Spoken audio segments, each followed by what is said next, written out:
Rural communities such as Tridel or Vernal would be, you have a support there if you need it, or you can always get help no matter what. Some cons, however, would be because you are so close-knit, everybody knows everybody else's business. Hometown businesses, they have the cool little pizzazz of being like their own, not big, so like prices you probably might be a little higher, but like it's homemade.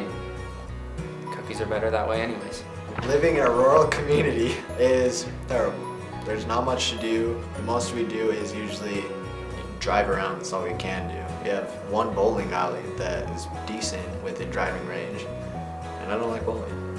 We have like very limited food choices. We have nowhere to shop except a Walmart that we have to drive 30 minutes to get to. It's just very inconvenient. Most people will hire teenagers fairly easily because it's cheap labor and we don't have to buy too much. But as an adult, I would be very annoyed because it'd be difficult to provide for a family and for myself. So I wouldn't exactly qualify where I live as living in a big city, but I do appreciate that there's always something to do for the most part, and I do have a lot of opportunities to explore my interests, and so I feel pretty good about living in a big city.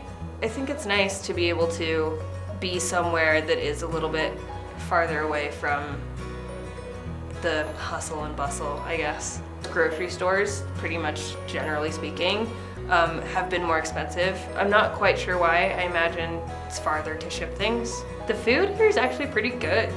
Definitely more limited. I would say that there's a handful of restaurants that you can go to eat out at, and then that's kind of it. And there's a little bit more variety in a bigger city. But I've been really stoked on all of the food here.